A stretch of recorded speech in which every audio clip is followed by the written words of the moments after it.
I'm Angela Wiley. Today I'll talk about culturally relevant interventions and understanding them. You know, most of us are interested in our health, or at the least we're interested in the health of our children. That said, many people have difficulty engaging in healthy behaviors, and so professionals often find themselves called upon to give education and health support to members of the general public. A health intervention can do one of two things. It can aim to promote behaviors that enhance health or make it better.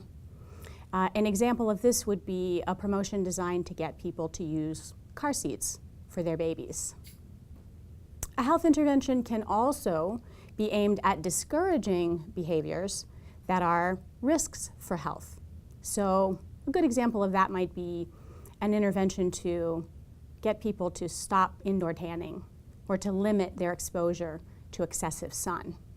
It sounds easy, but creating a health intervention, it's pretty easy to dream one up. It's significantly more difficult to actually implement one. And the biggest challenge of all is to implement an effective health intervention. That is one that actually changes the behaviors of the people you're aiming it at. Fortunately, there are some best practice principles that help us to help others, and I'm going to focus on one of those. Excellent interventions must be tailored to the needs of the people you're trying to reach. This is true in all cases of all interventions for all audiences. If the program or material doesn't fit you, that is, if it doesn't meet your needs, if it doesn't speak to you directly, then you're not going to engage with it, and it's simply not going to impact your behaviors. Some of the most challenging intervention work we do is when we are asked to connect with people whose cultural background differs from our own. Now, the U.S. has long been multicultural. Currently, the fastest growing group is Hispanics. And among those, people of Mexican heritage are the largest growing group. Part of connecting with any audience is understanding the needs of that audience. Let's take an example. The health of many immigrants from Mexico in this country is at heightened risk, especially the longer they've been here. And there are a number of reasons for why that is true. So they're more likely to have lower levels of education, lower levels of income, less access to resources. This all leads to a higher prevalence of diabetes, hypertension, and cholesterol problems. It is also true that childhood obesity is growing faster among Mexican Americans than other populations. Diet, physical activity, and genetics are all partial explanations for this.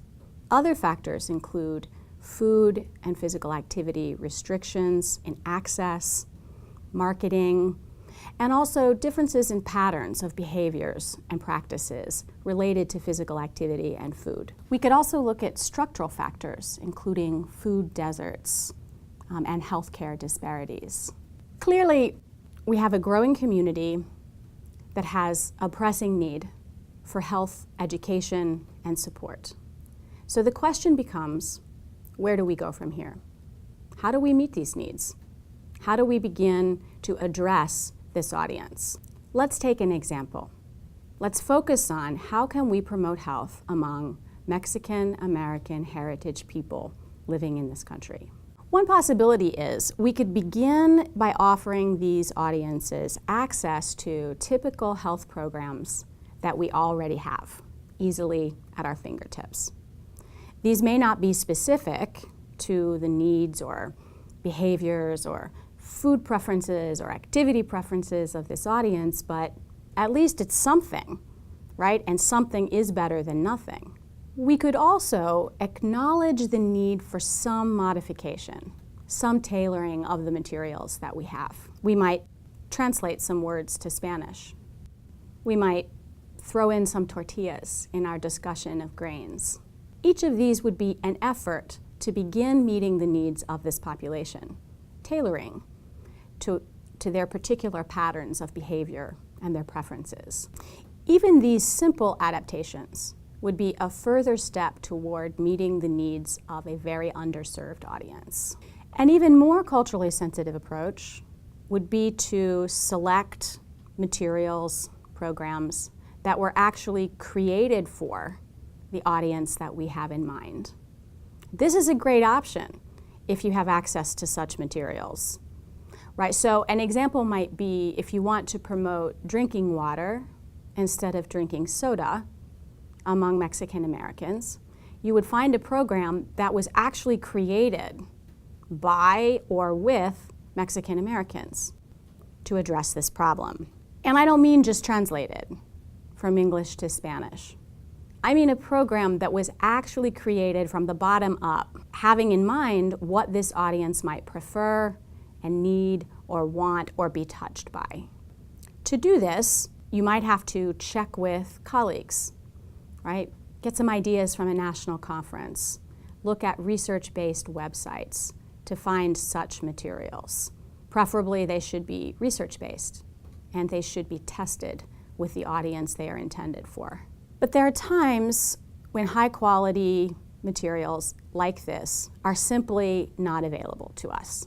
In this case, and when resources permit, we may need to actually create culturally relevant and sensitive materials. That is, programs and materials that are specific to the audience we are trying to reach.